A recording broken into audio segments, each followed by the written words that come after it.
நேயர்களுக்கு வணக்கம்.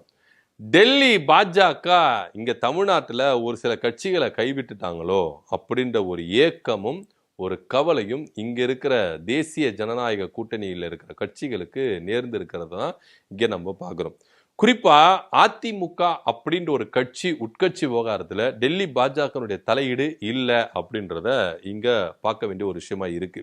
ஏன்னா கடந்த காலங்களில் நீங்க எடுத்துட்டீங்கன்னா அதிமுகவில் எதனா ஒரு பிரச்சனைனா ஆளா வந்து பஞ்சாயத்தை தீர்த்து வைக்கிற ஆள் யார் அப்படின்னு பார்த்தீங்கன்னா அது பாஜகவாக தான் இருக்கும். டிடிவி தினகரன் பிரச்சனையா இருக்கட்டும், சசிகலா பிரச்சனையா இருக்கட்டும், ஓபிஎஸ் பிரச்சனையா இருக்கட்டும், நிறைய பிரச்சனைகள் இங்க இருக்கிற எடப்பாடி பழனிசாமி தலைமையிலான அதிமுக சந்திச்சது ஜெயலலிதாவுடைய இறப்புக்கு பிறகு. அப்பெல்லாம் ரொம்ப உறுதுணையா இந்த அதிமுக ஆட்சியை வந்து 4 வருஷம் கட்டி காத்துது யாரு அப்படின்னா அது பாஜக தான் அப்படின்னு நான் சொல்லல, எடப்பாடி பழனிசாமி சொல்லியிருக்கிறார். 4 வருஷம் இந்த ஆட்சியை காத்துக்கிறது யாரு அப்படின்னா நம்ம பாஜக தான் அப்படின்னு அவர் சொன்னார். அந்த அளவுக்கு பாஜக அதிமுகவோட ஒரு பாண்டிங்ல இருக்கு அப்படின்னா சொன்னாரு. ஸோ பாஜகவின் செல்லப்பிள்ளை தமிழ்நாட்டில் அப்படின்னா அது அதிமுக தான், எடப்பாடி பழனிசாமி தான் அப்படின்றதுல எந்தவித மாற்று கருத்தும் இல்லை. ஸோ இப்படியா இருக்கும் பொழுது அதிமுகவில் எதனா ஒரு விஷயம் எடப்பாடி பழனிசாமிக்கு நெருக்கடி கொடுக்கிற விஷயத்துல இருக்கட்டும், எடப்பாடி பழனிசாமிக்கு எதிராக இருக்கிற விஷயத்துல இருக்கட்டும், எப்ப பார்த்தாலும் எடப்பாடி பழனிசாமிக்கு ரொம்ப சப்போர்ட்டிவா இருக்கிறது இந்த பாஜக தான். ஆனா இந்த தடவை தேர்தலுக்கு பிறகு பல குளறுபடிகள் நடந்தது, பல விஷயங்கள் அதிமுகவில் நடந்தது. இப்பவும் கை கட்டி வேடிக்கை பார்க்கிறது பாஜக. ஒருத்தர் கூட எடப்பாடி பழனிசாமிக்கு வந்து ஹெல்ப் பண்ணல, ஒரு ஆறுதல் சொல்லல, எந்த ஒரு விஷயத்தையும் வந்து அவங்க வந்து என்ன பண்ணல, கண்டுக்கவே இல்லை, கண்டுக்காம இருக்கிறாங்க. ஏன்னா எத்தனையோ எம்எல்ஏக்கள் முன்னாள் அமைச்சர்கள் இப்படி போறாங்க, விஜய் மேல எந்த ஒரு ஆக்ஷன் எடுக்கல, நமக்கும் வந்து ஆதரவா நிக்கல அப்படின்ற ஒரு பேச்சு தமிழ்நாட்டில் வளர்ந்துகிட்டு தான் வருது. இது அதிமுகவுக்கு இப்படியான ஒரு விஷயம் நடந்திருக்கு. அடுத்தபடியா அமமுக டிடிவி தினகரன் அவர்களையும் தண்ணி தெளிச்சு விட்டுட்டாங்க அப்படின்னு சொல்லணும். இந்த அம்மா மக்கள் முன்னேற்ற கழகத்தை தேசிய ஜனநாயக கூட்டணியில் இணைக்கிறதுக்கு அமித்ஷா அவர்கள் எப்படி நடந்தாரு, போனு மேல போன் பண்ணாரு, எந்த அளவுக்கு கெஞ்சினாங்க பாஜக அப்படின்றது எல்லாத்தையுமே டிடிவி தினகரன் புட்டு வச்சுதான் நம்ம பார்க்குறோம். ஆரம்பத்தில் டிடிவி தினகரன் விசஸ் அப்புறம் எடப்பாடி பழனிசாமி அப்படின்னு போயிருந்தது. இந்த 2 பேரும் அப்படியே இணையாமே இருந்தாங்க. ஸோ இவங்களை இணைய வச்சது யார் அப்படின்னு பார்த்தீங்கன்னா இது பாஜக தான் அப்படின்னு டிடிவி தினகரனே என்ன பண்ணியிருக்காரு, அப்ரூவ் ஆயிருக்காரு. நான் இன்னைக்கு தேசிய ஜனநாயக கூட்டணியில் இணைஞ்சிருக்கிறேன்னா அது பாஜகவுக்காக தான், அமித்ஷாவுக்காக தான். ஸோ நாங்கள் இந்த சீட்டு வந்து இந்த பிரிக்கிறாங்களா இது எல்லாமே அமித்ஷா மூலியமா தான் நாங்கள் பார்த்துப்போம், இவர் இங்கே தலைவராக இருக்கலாம் ஆனால் எங்களுக்கு இவர் தலைவர் கிடையாது, அமித்ஷா தான் அப்படின்னு டிடிவி தினகரனும் பாமக தலைவர் அன்புமணி அவர்களும் சொன்னதை இங்க எல்லாம் நம்ம என்ன பண்றோம், நோட் பண்ணி பார்க்கிறோம். சோ இப்படி இருக்கும் பொழுது அம்மா மக்கள் முன்னேற்ற கழகத்திலும் ஏகப்பட்ட கபலிகரங்கள் நடந்துட்டு இருக்கு. ஏன்னா ஒண்ணு கண்ணன் எம்எல்ஏ வச்சிருந்தாரு, அந்த எம்எல்ஏ கூட குதிரை பேரம் அப்படின்ற ஒரு விஷயத்துல எப்படி தாவேக்கு அபகரிச்சுது அப்படின்லாம் சொல்லணும். இது குறித்து ஆளுநர் கட்டையும் புகார் கொடுத்தும் ஆளுநரும் இதை சட்டம் பண்ணாம இருக்கிறாரு. சோ இவர் வந்து என்ன பண்றாரு, எந்த ஒரு நடவடிக்கை எடுக்காம இருக்கிறாரு. அப்போ ஒருவேளை பார்த்தா இங்க பாஜக நம்மளெல்லாம் கைட்டு விட்டுட்டு தாவேக்காவுக்கு ஆதரவா போயிருச்சா அப்படின்ற ஒரு ஏக்கமும் ஒரு குறையும் டிடிவி தினகரனுக்கு இருக்கிறத நம்ம பார்க்கிறோம்.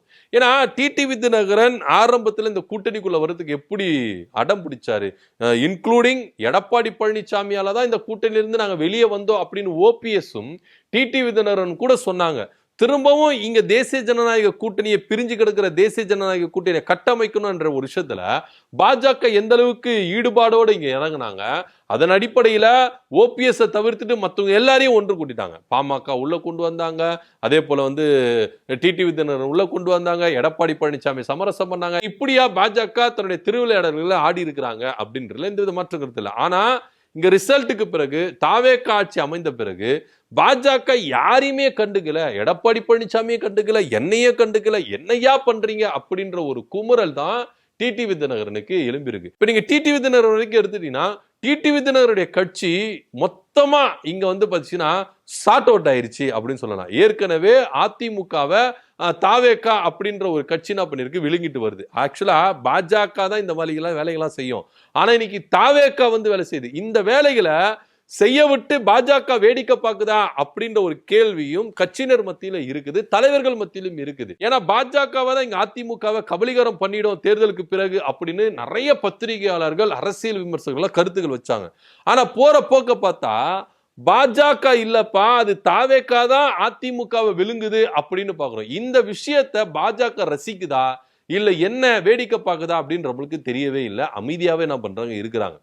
இன்னொரு பக்கம் டிடிவி தினகரன் கட்சியில் இருக்கிறவங்களும் ஒரு மாவட்டத்துல மொத்தமா வாஸ் அவுட் ஆயிட்டாங்க.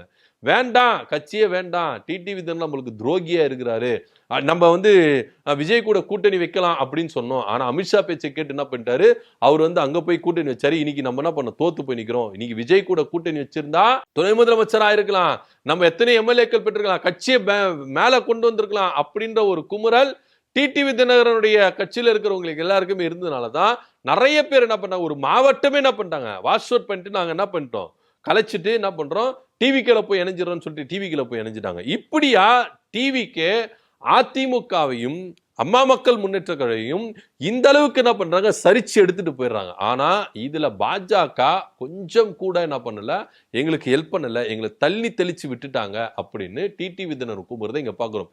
ஒரு கட்டத்துல எப்படி பேசப்பட்டது அப்படின்னா, எதிரிக்கு எதிரி நண்பன், வாங்க ஐயா, நம்மள 2 பேரும் பங்காளி, நம்ம சேர்ந்துடலாம் அப்படின்னு ரேஞ்சுக்கு டிடிவி தினகரன் அதிமுகவோட தன்னுடைய கட்சியை இணைக்கிறதுக்கு கூட வந்துட்டாரா அப்படின்ற ஒரு பேச்செல்லாம் பயங்கரமா அடிபட்டுச்சு. ஏன்னா 2 பேர் கட்சிக்கும் இப்ப நம்மளுக்கு பொது எதிரி யாரு அப்படின்னா அது திமுக கிடையாது, தாவேகா தான். ஏன்னா உங்க கட்சி அழிச்சிருக்கிறாங்க, என் கட்சி அழிச்சிருக்கிறாங்க. சோ நம்ம 2 பேரும் சேர்ந்து என்ன பண்ணுவோம், தாவேகாவை அட்டாக் பண்ணுவோம் அப்படின்னு சொல்லிட்டு டிடிவி தினகரனும் அதிமுகவும் கை சேர்க்கிறத இங்க பேசும் பொருளாவே இருந்தது. ஆனா டிடிவி தினகரன் தெல்ல தெளிவா ஒரு வார்த்தை சொல்லிட்டாரு, ஒரு காலம் நான் அதிமுகவில் போயிட்டு இணைய மாட்டேன், ஆனா எடப்பாடி பழனிசாமிக்கு நான் ஆறுதலா இருப்பேன் அப்படின்ற ஒரு விஷயத்த சொல்லிட்டார். கூட்டணி தர்மம் அப்படின்ற பட்சத்துல எடப்பாடி பழனிசாமி நான் விட்டு தர மாட்டேன், அட் சேம் டைம் அதிமுக போய் இணைய மாட்டேன் அப்படின்ற ஒரு கருத்தையும் முன் வச்சதுனால இப்ப இவங்க 2 பேரும் என்ன பண்ணிருக்காங்க, ஓரணியில தான் இருக்கிறாங்க, ஆனா ஒன்னாகல அப்படின்னு தான் நம்ம எடுத்துக்கணும். சோ இப்போ இவங்களுடைய கோபம் என்ன அப்படின்னா, பாஜக ஏன் வேடிக்கை பார்க்குது, நம்மளுக்கு ஏன் ஹெல்ப் பண்ணல. ஏன்னா டிடிவி தினகரன் ஆளுநர் அர்லேக்கரை பார்த்து குதிரை பேரம் நடத்தி இந்த அரசு என் எம்எல்ஏவை, ஒரே ஒரு எம்எல்ஏவை கூட குதிரை பேரம் நடத்தி வாங்கிட்டாங்க, இதுல ஆக்ஷன் எடுங்கய்யா அப்படின்னு ப்ரூஃபோட கொடுத்தா கூட ஆளுநர் அவர்கள் இறங்கி என்ன பண்ணல, இங்க எந்த ஒரு விசாரணையும் எந்த ஒரு நடவடிக்கை எடுக்காம இருந்ததுதான் டிடிவி தினகரனுக்கு பெரும் ஏமாற்றமா இருந்தது. பாஜக நம்மளை கழட்டி விட்டுட்டாங்க. அடுத்து பாஜகவை யாரு சூஸ் பண்றாங்க அப்படின்னா, தாவேகா ஆட்சியில் இருக்கிறதுனால விஜய் மூலியமா தன்னுடைய செயல் திட்டங்களை இங்க செஞ்சிடலாம், நம்மளெல்லாம் கழட்டி விட்டுட்டாங்கப்பா, பாத்துக்கங்கப்பா அப்படின்ற மாதிரி தான் இருக்குது. இதை எப்படி காட்டுதுன்னா, தேசிய ஜனநாயக கூட்டணியில இருந்து அதிமுகவும் அமமுகவும் வெளியேறுகிறதா அப்படின்னு கூட நம்ம பார்க்கலாம். ஏன்னா பாஜக இங்க ஒரு துளி கூட நம்மளுக்கு சப்போர்ட் பண்ணவில்லை. அப்படி இருக்கும் பொழுது நம்ம எதுக்கு இங்க இருக்கணும், அவங்க தாவேக்காவை தான் ஃபுல் ஃபோக்கஸ் பண்ணிட்டாங்க, தாவேக்காவுக்கு தான் சப்போர்ட் பண்றாங்க, நமக்கு சப்போர்ட் பண்ணவே இல்லை அப்படின்றது தான். ஏன்னா நீங்க அதிமுகவில் பெரும்பாலான ஒரு பேர் என்ன பண்ணாங்க, தாவேக்காவுக்கு போவே இருந்தாங்க. அப்ப கூட இங்க பாஜக இறங்கி வேலை செய்யவே இல்லை, அமைதியாவே இருந்தாங்க. அம்மா மக்கள் முன்னேற்ற கழகம் கூட இங்க சில விஷயங்கள் குறிப்பிட்டு சொல்லும்போது கூட எந்த ஒரு நடவடிக்கையும் இல்லை. சோ இதெல்லாம் வச்சு பார்க்கும்போது இனி பாஜகவுக்கு அதிமுகவும் வேணாம், அம்மா மக்கள் முன்னேற்ற கழகமும் வேண்டாம் அப்படின்னு பாஜக நினைச்சிருச்சோ. இப்ப அவங்களுக்கு எல்லாமே தாவேகா தான்ப்பா, தாவேகா அரசு தான் அவங்களுக்கு வேணும் அப்படின்னு சொல்லிட்டு ஒரு முடிவுக்கு வந்ததுனாலதான் இன்னைக்கு தேசிய ஜனநாயக கூட்டணி சதறி கிடக்குது. அந்த ஒரு முடிவுக்கு வந்துட்டாங்க. நம்ம ஒதுக்குவாங்க, அவங்க எங்க நம்மள ஒதுக்குறது, நம்ம 2 பேரும் வெளியே வரும், நம்ம எல்லாம் பங்காளி, வாங்க வெளியே வாங்க, நம்ம எல்லாம் ஒரு கூட்டா சேர்ந்து செயல்படுவோம் அப்படின்னு டிடிவி தினகரனும் இபிஎஸும் ஒரு முடிவுக்கு வந்துட்டாங்களோ அப்படின்ற ஒரு கேள்வியும் இங்க பரவிட்டு தான் இருக்குது. சோ பாஜக இந்த அளவுக்கு, ஏன்னா அதிமுக எந்த அளவுக்கு உங்களுக்கு நன்றி விசுவாசமா இருந்தாங்க, நீங்க செய்யற தப்பு எல்லாத்தையுமே என்ன பண்ணாங்க, இங்க அவங்க உங்களுக்கு சப்போர்ட் பண்ணியிருந்தாங்க. டிடிவி தினகரன் இந்த அளவுக்கு உங்களுக்கு முட்டு கொடுத்திருந்தாரு. ஆனா இன்னைக்கு நீங்களும் ஆட்சி அவங்க வந்துட்டாங்கன்னு சொல்லிட்டு எங்களை கை கழுவிட்டு விட்டு போறீங்களே, இது எந்த அளவுக்கு நியாயம் அப்படின்னு தான் எல்லாரும் பாஜக கேள்வி கேட்டு இருக்காங்க. உண்மையிலேயே பாஜக எடப்பாடி பழனிசாமி டிடிவி தினகரனையும் கைவிட்டுட்டாங்களா, விஜய் அவர்களை சூஸ் பண்ணிட்டாங்களா அப்படின்ற ஒரு கேள்விதான் இங்க பரபரத்துன்னு இருக்கு. இதை பத்தி ஒரு கருத்து அப்படி கமெண்ட் பண்ணுங்க. நன்றி, வணக்கம்.